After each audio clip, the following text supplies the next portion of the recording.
Pernahkah Anda bertanya-tanya, mengapa pria paling tenang di sebuah ruangan seringkali adalah yang paling berkuasa? Bukan yang paling keras suaranya, bukan yang paling agresif, tapi yang paling tenang. Ada sebuah paradoks di sini. Dunia modern melatih Anda untuk menjadi sebaliknya.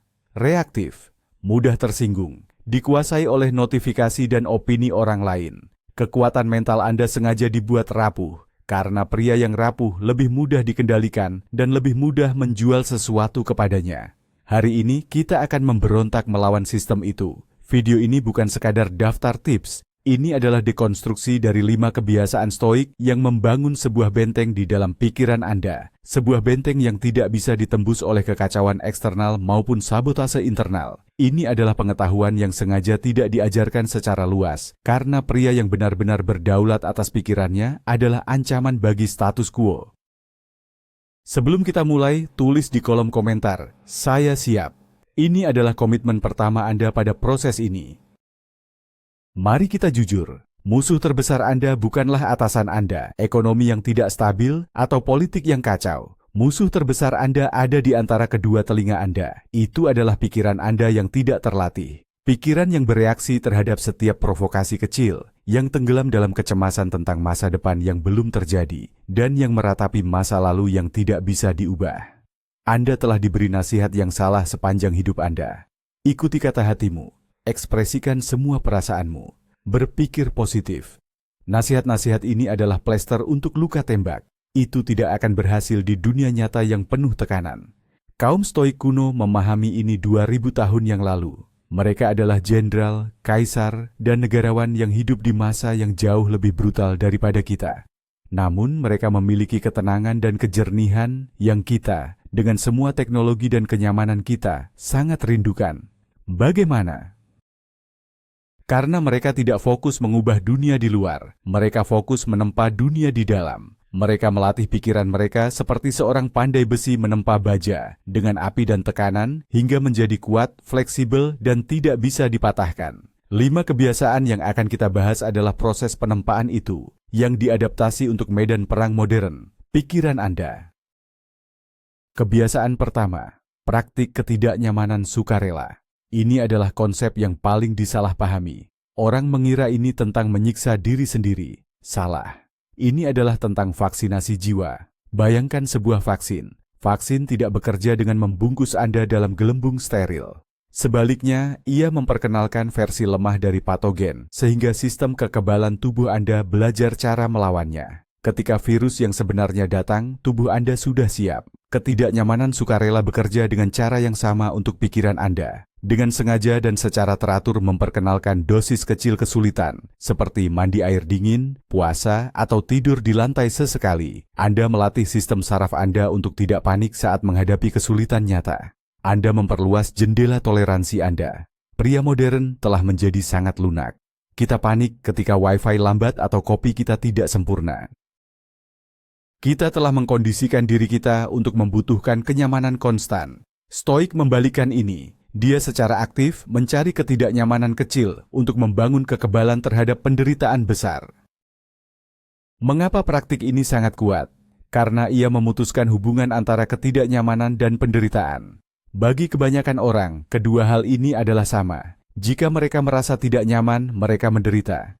Pria Stoik belajar bahwa dia bisa merasa tidak nyaman tanpa harus menderita. Dia bisa merasa lapar, tetapi tidak menjadi budak dari rasa laparnya. Dia bisa merasa kedinginan, tetapi tidak membiarkannya merusak suasana hatinya. Ini menciptakan pemisahan psikologis yang monumental. Anda mulai menyadari bahwa ada ruang antara stimulus, rasa dingin, lapar, lelah, dan respons Anda. Di ruang itulah letak kekuatan dan kebebasan sejati Anda. Setiap kali Anda memilih tangga daripada eskalator, atau menahan diri untuk tidak mengeluh saat terjebak macet, Anda sedang melakukan satu repetisi latihan mental. Anda sedang mengatakan kepada bagian primitif dari otak Anda, "Saya yang memegang kendali di sini, bukan dorongan sesaat saya." Ini adalah tindakan pemberontakan kecil yang membangun otot disiplin diri yang luar biasa dari waktu ke waktu. Bagaimana cara menerapkannya secara praktis di dunia modern? Mulailah dari yang kecil. Jangan langsung mencoba lari maraton jika Anda tidak pernah berolahraga.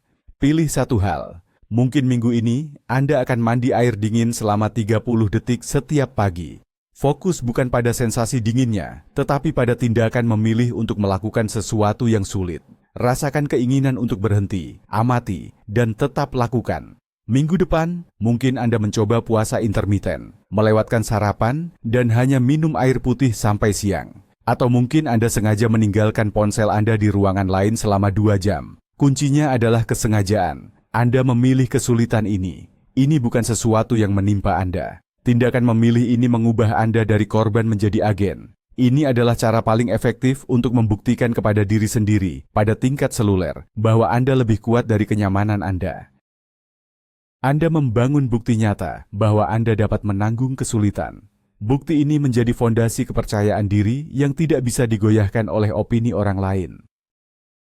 Pria yang secara sukarela menemui kesulitan kecil tidak akan pernah hancur oleh kesulitan besar yang tak terduga. Ketika krisis datang, kehilangan pekerjaan, perpisahan, kegagalan bisnis, reaksinya akan sangat berbeda dari pria yang menghabiskan hidupnya mengejar kenyamanan. Sementara yang lain panik dan hancur, dia akan merasakan guncangan, tentu saja, tetapi fondasinya tidak akan retak. Pikirannya akan berkata, saya pernah merasakan ketidaknyamanan sebelumnya, ini lebih besar. Tapi saya tahu cara menanganinya. Saya pernah melatih ini. Ini adalah perbedaan antara prajurit yang telah berlatih dalam segala cuaca dan warga sipil yang hanya pernah mengenal sinar matahari. Krisis tidak membangun karakter, krisis mengungkapkannya. Latihan ketidaknyamanan sukarela adalah cara Anda membangun karakter itu dalam damai, sehingga Anda siap untuk perang. Ini adalah langkah pertama menuju pikiran yang tidak terkalahkan. Membangun kekerasan internal agar kelembutan eksternal tidak bisa menyakiti Anda. Kebiasaan kedua, seni memisahkan fakta dari cerita. Ini mungkin kebiasaan paling transformatif dari semuanya. Epictetus, seorang budak yang menjadi salah satu filsuf stoik terbesar, berkata, manusia tidak terganggu oleh peristiwa, tetapi oleh pandangan yang mereka ambil tentangnya. Ini adalah inti dari psikologi kognitif modern yang ditemukan oleh kaum stoik 2 milenium lalu. Peristiwa di dunia ini pada dasarnya netral. Hujan tidak peduli dengan rencana piknik Anda. Hujan hanyalah hujan. Lalu lintas tidak memiliki niat jahat terhadap Anda. Itu hanyalah kumpulan mobil yang bergerak lambat. Atasan Anda yang memberikan kritik terhadap pekerjaan Anda, pada dasarnya hanyalah menyampaikan informasi. Penderitaan kita hampir tidak pernah datang dari peristiwa itu sendiri. Penderitaan datang dari lapisan interpretasi, penilaian, dan narasi dramatis yang kita tambahkan di atasnya. Hujan merusak hari saya. Lalu lintas ini membuat saya gila. Atasan saya pikir saya tidak kompeten. Ini semua adalah cerita, bukan fakta. Pikiran yang tidak terlatih tidak bisa membedakan keduanya. Pikiran stoik adalah seorang ahli bedah yang dengan presisi memisahkan fakta objektif dari tumor cerita subjektif. Pikiran Anda adalah mesin pembuat cerita. Itu adalah tugasnya untuk mencoba memahami dunia. Tetapi jika tidak diawasi, ia akan menciptakan cerita yang paling negatif dan paling dramatis. Contoh, fakta, pasangan Anda tidak membalas pesan Anda selama 3 jam. Cerita yang dibuat oleh pikiran yang tidak terlatih. Dia marah pada saya. Dia tidak lagi peduli. Mungkin ada orang lain. Hubungan ini akan berakhir. Lihat betapa cepatnya eskalasi terjadi. Dari satu fakta netral, Anda telah menciptakan seluruh drama emosional yang menyebabkan kecemasan dan penderitaan nyata. Pikiran stoik menghentikan proses ini sejak awal. Saat sebuah peristiwa terjadi, dia akan melatih jeda mental. Dalam jeda itu, dia bertanya pada dirinya sendiri 2 pertanyaan sederhana. 1. Apa yang sebenarnya terjadi di sini? Jika saya harus menggambarkannya ke kamera keamanan, jawabannya harus objektif dan tanpa emosi. Sebuah pesan teks telah dikirim dan belum menerima balasan. Itu saja. 2. Cerita apa yang sedang saya tambahkan di atas fakta ini? Dengan menyadari cerita itu sebagai sebuah ciptaan, bukan kebenaran, Anda merebut kembali kekuasaan atasnya. Anda bisa memilih untuk tidak mempercayainya. Latihan praktis untuk ini disebut deskripsi objektif. Ambil situasi apapun yang membuat Anda stres atau marah saat ini. Tuliskan. Sekarang, tulis ulang seolah-olah Anda adalah seorang reporter berita yang netral, hanya menyatakan fakta-fakta yang dapat diamati. Hapus semua kata sifat yang bermuatan emosi, mengerikan, tidak adil, menyebalkan. Hapus semua asumsi tentang niat orang lain. Dia sengaja melakukannya untuk menyakiti saya. Hapus semua prediksi bencana tentang masa depan. Ini akan menghancurkan segalanya. Apa yang tersisa? Anda akan sering menemukan bahwa apa yang tersisa adalah masalah yang jauh lebih kecil dan lebih bisa dikelola daripada monster yang Anda ciptakan di kepala Anda. Rekan kerja saya mendapat promosi yang saya inginkan menjadi posisi X telah diisi oleh orang A. Fakta yang pertama memicu kecemburuan dan rasa tidak adil. Fakta yang kedua hanya menyatakan sebuah peristiwa, membebaskan energi mental Anda untuk fokus pada langkah selanjutnya. Apa yang bisa saya pelajari dari ini? Bagaimana saya bisa meningkatkan kinerja saya untuk kesempatan berikutnya? Pergeseran ini mengubah Anda dari reaktor emosional menjadi pemecah masalah yang efektif. Menguasai kebiasaan ini seperti memiliki sebuah tombol super di otak Anda. Tombol ini memungkinkan Anda untuk melihat realitas apa adanya, bukan melalui filter distorsi emosi Anda. Ini tidak berarti Anda menjadi robot tanpa perasaan. Emosi akan tetap muncul. Rasa sakit, kekecewaan, kemarahan, semua itu adalah bagian dari pengalaman manusia. Perbedaannya adalah Anda tidak lagi mengidentifikasi diri Anda dengan emosi itu. Anda mengamatinya sebagai data. Ada rasa marah yang muncul sebagai respons terhadap cerita bahwa saya tidak dihargai. Dengan mengamatinya, Anda menciptakan jarak. Anda berhenti menjadi aktor dalam drama emosional Anda sendiri dan menjadi sutradaranya. Anda dapat memutuskan apakah adegan ini perlu dilanjutkan atau tidak. Ini adalah tingkat kebebasan internal yang hanya diketahui oleh sedikit orang. Kemampuan untuk tetap tenang dan jernih di tengah badai adalah salah satu bentuk kekuatan paling murni yang ada. Ini dibangun dengan tanpa henti mempraktikkan pemisahan antara apa yang terjadi dan apa yang Anda pikirkan tentang apa yang terjadi. Kebiasaan ketiga, latihan premeditatio malorum.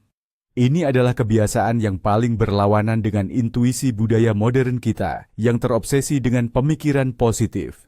Premeditatio malorum secara harfiah berarti prameditasi tentang kejahatan atau hal-hal buruk. Sederhananya, ini adalah latihan membayangkan secara teratur apa saja yang bisa salah dalam hidup Anda. Sebelum Anda menolaknya sebagai pesimisme yang menyedihkan, pahamilah tujuannya. Ini bukan tentang merenung dalam kecemasan. Ini adalah strategi untuk membangun ketahanan dan rasa syukur. Orang yang terus-menerus berpikir positif seringkali adalah orang yang paling rapuh. Mereka membangun rumah mental mereka di atas fondasi harapan yang goyah. Ketika hal buruk yang tak terhindarkan terjadi, seluruh bangunan mereka runtuh karena mereka sama sekali tidak siap. Mereka terkejut, mereka merasa dikhianati oleh alam semesta. Stoik, sebaliknya, tidak pernah terkejut. Dia secara teratur mempertimbangkan kemungkinan kehilangan pekerjaan, kesehatannya, orang yang dicintainya, atau hartanya. Ini bukan untuk membuatnya sedih, tetapi untuk membuatnya siap. Ada dua manfaat psikologis utama dari praktik ini. Pertama, ia menghilangkan sengatan keterkejutan. Sebagian besar penderitaan dari sebuah peristiwa negatif tidak datang dari peristiwa itu sendiri, tetapi dari keterkejutan dan rasa tidak percaya bahwa hal itu bisa terjadi pada kita. Dengan secara mental melatih skenario terburuk, Anda menetralkan elemen kejutan ini. Jika Anda suatu hari benar-benar dipecat, sebagian dari pikiran Anda akan berkata, "Saya sudah mempertimbangkan kemungkinan ini. Saya sudah memikirkan langkah-langkah apa yang akan saya ambil. Ini menyakitkan, tapi ini bukan akhir dari dunia." Anda telah mengubah monster yang tidak dikenal di dalam lemari menjadi masalah yang, meskipun sulit, sudah pernah Anda hadapi dalam pikiran Anda. Ini secara drastis mengurangi kecemasan tentang masa depan. Kecemasan tumbuh subur dalam ketidakpastian. Dengan membayangkan skenario terburuk dan membuat rencana kontingensi, Anda mengubah ketidakpastian yang menakutkan menjadi risiko yang dapat dikelola. Anda mengambil kembali kendali. Manfaat kedua, dan mungkin yang lebih kuat, adalah ia menumbuhkan rasa syukur yang mendalam terhadap apa yang Anda miliki saat ini. Kita manusia cenderung menganggap remeh hal-hal yang kita miliki. Kita hanya menghargai kesehatan kita ketika kita sakit. Kita hanya menghargai pekerjaan kita ketika kita menganggur. Kita hanya menghargai hubungan kita ketika hubungan itu berakhir. Premeditatio malorum memungkinkan Anda untuk merasakan kehilangan itu tanpa harus benar-benar kehilangannya. Setiap pagi, luangkan waktu sejenak untuk membayangkan hidup Anda tanpa satu hal yang Anda anggap remeh. Mungkin kesehatan Anda, mungkin atap di atas kepala Anda, mungkin orang yang tidur di samping Anda. Rasakan kekosongan itu sejenak. Kemudian, buka mata Anda dan sadari bahwa itu semua masih ada di sana. Rasa terima kasih yang akan Anda rasakan akan jauh lebih dalam dan lebih otentik daripada afirmasi positif manapun. Kopi pagi Anda akan terasa lebih nikmat. Percakapan dengan pasangan Anda akan lebih bermakna. Anda belajar untuk menghargai saat ini, bukan karena Anda menyangkal bahwa hal-hal buruk bisa terjadi, tetapi justru karena Anda tahu betul betapa berharganya semua itu, dan betapa cepatnya semua itu bisa hilang. Bagaimana cara mempraktikkannya? Anda bisa menjadikannya ritual pagi. Luangkan 5 menit, pikirkan tentang hari yang akan datang. Proyek besar di tempat kerja, bayangkan presentasi Anda gagal total. Apa yang akan Anda lakukan? Bagaimana Anda akan pulih? Merencanakan perjalanan? Bayangkan penerbangan Anda dibatalkan atau Anda kehilangan paspor. Apa rencana cadangan Anda? Ini bukan tentang menciptakan kecemasan, ini tentang perencanaan strategis. Seneca, seorang negarawan stoik yang kaya raya, secara berkala akan hidup selama beberapa hari seolah-olah dia miskin, mengenakan pakaian paling sederhana, makan makanan paling dasar, untuk mengingatkan dirinya sendiri bahwa dia bisa bertahan hidup, bahkan jika dia kehilangan segalanya. Ini adalah bentuk fisik dari premeditatio malorum. Harapan adalah strategi yang lemah. Persiapan adalah strategi yang kuat. Pria yang telah membayangkan skenario terburuk tidak takut pada masa depan. Dia menghormatinya, dia merencanakannya, dan dia berjalan menghadapinya dengan keyakinan, mengetahui bahwa apapun yang terjadi, dia memiliki kekuatan internal untuk menanganinya. Kebiasaan keempat, fokus pada lingkaran kendali. Ini adalah prinsip operasi fundamental dari stoicisme. Jika Anda hanya bisa mengambil satu hal dari seluruh filosofi ini, ambillah ini. Kaum stoik membagi seluruh dunia menjadi 2 kategori. Hal-hal yang bisa kita kendalikan dan hal-hal yang tidak bisa kita kendalikan.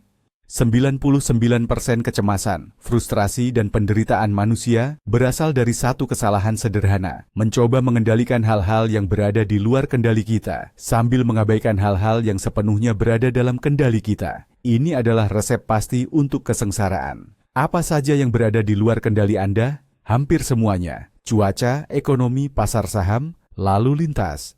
Apa yang orang lain pikirkan tentang Anda? Apakah seseorang menyukai Anda atau tidak? Bagaimana atasan Anda akan bereaksi terhadap pekerjaan Anda? Hasil akhir dari sebuah pertandingan. Semua ini berada di luar lingkaran kendali langsung Anda. Anda dapat memengaruhinya, tetapi Anda tidak dapat mengendalikannya. Mencurahkan energi emosional untuk hal-hal ini sama sia-sianya dengan berteriak pada awan untuk berhenti hujan. Lalu, apa yang ada di dalam lingkaran kendali Anda? Daftarnya sangat pendek, tetapi sangat kuat. Pertama, penilaian Anda. Cara Anda memilih untuk menafsirkan peristiwa, seperti yang kita bahas di kebiasaan kedua. Kedua, dorongan Anda. Keputusan Anda untuk bertindak atau tidak bertindak. Ketiga, keinginan Anda. Apa yang Anda pilih untuk dikejar atau dihindari. Keempat, keengganan Anda. Apa yang Anda pilih untuk ditolak. Singkatnya, pikiran dan tindakan Anda. Itu saja. Ini adalah kerajaan Anda. Di dalam batas-batas ini, Anda adalah penguasa mutlak. Pria stoik mencurahkan 100% energi dan fokusnya untuk mengelola kerajaannya ini dengan keunggulan. Dia tidak membuang sedetik pun waktu atau 1 ounce pun energi mental untuk hal-hal di luar perbatasannya. Ini adalah pergeseran paradigma yang radikal. Ini berarti berhenti mengkhawatirkan hasil dan menjadi terobsesi dengan proses. Anda tidak dapat mengendalikan apakah Anda akan mendapatkan promosi, tapi Anda bisa mengendalikan kualitas pekerjaan yang Anda lakukan, persiapan yang Anda buat, dan sikap profesional yang Anda tunjukkan setiap hari. Fokus pada itu. Latihan mental untuk ini sederhana, namun membutuhkan disiplin tanpa henti. Setiap kali Anda merasa cemas, marah, atau frustrasi, berhentilah.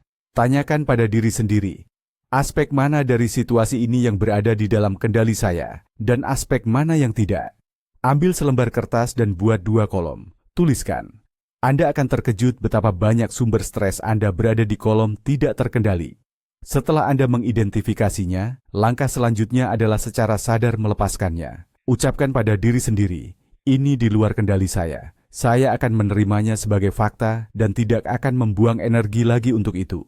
Kemudian lihat kolom terkendali. Disinilah semua kekuatan Anda berada. Saya tidak bisa mengendalikan lalu lintas, tapi saya bisa mengendalikan musik yang saya dengarkan di mobil dan bagaimana saya menggunakan waktu ini. Mungkin saya bisa mendengarkan podcast yang mendidik. Saya tidak bisa mengendalikan apakah klien akan menandatangani kontrak, tapi saya bisa mengendalikan kualitas proposal saya dan tindak lanjut yang saya lakukan.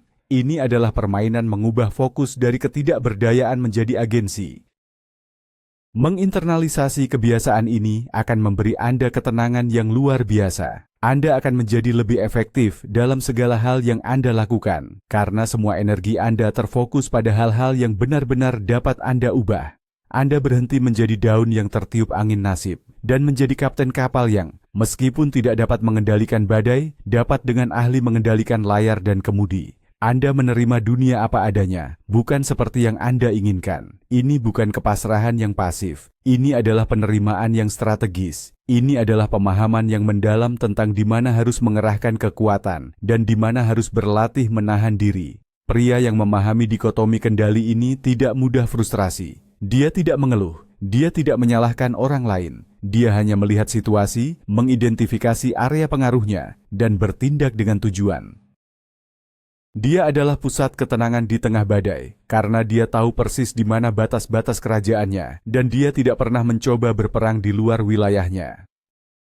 Kebiasaan kelima, Memento Mori and Amor Fati. Ini adalah dua konsep penutup yang mengikat semua kebiasaan lainnya menjadi satu kesatuan yang kuat. Mereka adalah pilar kembar dari pola pikir stoik yang tidak terkalahkan. Pertama, Memento Mori. Ingatlah bahwa kamu akan mati. Di permukaan, ini terdengar mengerikan dan morbid. Tetapi bagi seorang stoik, ini adalah sumber vitalitas dan kejelasan yang paling kuat. Kesadaran akan kefanaan Anda bukanlah untuk membuat Anda depresi, tetapi untuk membuat Anda hidup. Ini adalah filter utama untuk semua hal yang tidak penting dalam hidup. Ketika Anda benar-benar memahami bahwa waktu Anda di bumi ini terbatas dan tidak dapat diprediksi, prioritas Anda tiba-tiba menjadi sangat jelas. Apakah Anda akan menghabiskan 1 jam berharga dari hidup Anda yang terbatas ini dengan berdebat dengan orang asing di internet? Apakah Anda akan menunda mengejar impian Anda karena takut akan apa yang mungkin dipikirkan orang lain? Apakah Anda akan menyimpan dendam terhadap seseorang alih-alih mencoba berdamai? Memento Mori mengatakan, tidak ada waktu untuk omong kosong itu. Mengingat kematian adalah penangkal racun untuk penundaan dan ketakutan. Banyak dari kita hidup seolah-olah kita memiliki waktu yang tak terbatas. Kita berkata, suatu hari nanti saya akan memulai bisnis itu, suatu hari nanti saya akan memperbaiki hubungan itu, suatu hari nanti saya akan bepergian. Kematian adalah pengingat yang keras bahwa suatu hari nanti mungkin tidak akan pernah datang. Yang Anda miliki hanyalah saat ini. Saat ini adalah satu-satunya kesempatan Anda untuk bertindak, untuk menjadi pria yang Anda inginkan. Ini juga membebaskan Anda dari rasa takut akan kegagalan. Seperti yang dikatakan Steve Jobs dalam pidatonya yang terkenal, mengingat bahwa saya akan segera mati adalah alat terpenting yang pernah saya temui untuk membantu saya membuat pilihan-pilihan besar dalam hidup. Di hadapan kematian, rasa malu, kebanggaan, dan ketakutan akan kegagalan menghilang. Yang tersisa hanyalah apa yang benar-benar penting. Praktikan ini dengan merenungkan kefanaan Anda setiap pagi, bukan dengan rasa takut, tetapi dengan rasa urgensi. Tanyakan pada diri sendiri, jika hari ini adalah hari terakhir saya, apakah saya akan melakukan apa yang akan saya lakukan hari ini? Pilar kedua adalah Amor Fati, cintai nasibmu. Jika Memento Mori adalah tentang bagaimana Anda menghadapi kefanaan, Amor Fati adalah tentang bagaimana Anda menghadapi semua yang terjadi di antara kelahiran dan kematian. Ini adalah langkah melampaui penerimaan belaka. Tidak cukup hanya menanggung apa yang terjadi pada Anda. Tujuannya adalah untuk mencintainya, untuk merangkul setiap peristiwa, baik, buruk, atau jelek, sebagai sesuatu yang diperlukan dan bermanfaat. Ini adalah pola pikir yang paling menantang, tetapi juga yang paling membebaskan. Itu berarti melihat setiap rintangan bukan sebagai penghalang di jalan Anda, tetapi sebagai jalan itu sendiri. Kehilangan pekerjaan? Amor Fati mengatakan, bagus, ini adalah kesempatan untuk menemukan karir yang lebih sesuai atau untuk memulai bisnis saya sendiri. Dikhianati? Bagus. Ini adalah pelajaran menyakitkan tentang sifat manusia dan pentingnya memilih lingkaran pertemanan saya dengan bijak. Gagal total? Bagus. Saya sekarang tahu 1000 cara yang tidak berhasil, membuat saya lebih dekat ke cara yang berhasil. Ini adalah seni mengubah racun menjadi obat. Amor fati adalah penolakan mutlak untuk menjadi korban. Tidak ada yang terjadi pada Anda, semuanya terjadi untuk Anda. Setiap kemunduran adalah bahan bakar, setiap kesulitan adalah kesempatan untuk berlatih kebajikan, kesabaran, keberanian, ketahanan, kearifan. Friedrich Nietzsche, yang sangat dipengaruhi oleh kaum Stoik, menyebut ini formulanya untuk kebesaran pada manusia. Ketika Anda menggabungkan memento mori dan amor fati, Anda menciptakan kekuatan yang hampir tak terbendung. Memento mori memberi Anda urgensi dan fokus untuk mengejar apa yang penting. Amor fati memberi Anda ketahanan untuk merangkul apapun yang terjadi di sepanjang jalan. Anda menjadi seorang alkemis mental, mampu mengubah penderitaan menjadi kekuatan dan kekacauan menjadi tujuan. Anda tidak lagi berharap hidup ini mudah. Sebaliknya, Anda berharap Anda menjadi lebih kuat. Dan dengan mencintai nasib Anda, apapun yang terjadi, Anda memastikan bahwa Anda tidak akan pernah bisa dikalahkan. Karena bahkan kekalahan pun menjadi kemenangan dalam bentuk lain. Kita telah membahas 5 kebiasaan, berlatih ketidaknyamanan, memisahkan fakta dari cerita, membayangkan skenario terburuk, fokus pada apa yang bisa Anda kendalikan, dan akhirnya mengingat kematian sambil mencintai nasib Anda. Penting untuk dipahami, ini bukan 5 trik yang bisa Anda pilih dan pakai sesuka hati. Ini adalah sistem operasi yang terintegrasi. Sebuah filsafat hidup yang koheren untuk membangun pikiran pria yang berdaulat. Kekuatan sejati bukanlah tentang tidak pernah merasa sakit, takut, atau ragu. Itu adalah mitos. Kekuatan sejati juga bukan tentang tidak pernah jatuh. Anda akan jatuh, Anda akan gagal. Anda akan menghadapi kesulitan yang menguji Anda sampai ke batas kemampuan Anda. Kekuatan sejati, kekuatan stoik, adalah tentang apa yang terjadi selanjutnya. Ini tentang bagaimana Anda menafsirkan kejatuhan itu, bagaimana Anda fokus pada respons Anda, dan bagaimana Anda menggunakan pengalaman itu sebagai bahan bakar untuk menjadi lebih kuat. Anda sekarang memiliki kerangka kerja yang tidak dimiliki 99% orang. Gunakan itu. Terima kasih telah berinvestasi pada diri Anda sendiri dengan menonton sampai akhir. Jika video ini memberikan nilai, tekan tombol suka untuk membantu menyebarkan ide-ide ini. Berlangganan dan nyalakan notifikasi agar Anda tidak ketinggalan strategi mental berikutnya. Terakhir, saya punya pertanyaan untuk Anda. Dari kelima kebiasaan ini, mana yang paling menantang untuk Anda terapkan saat ini dan mengapa? Bagikan pemikiran Anda di kolom komentar di bawah.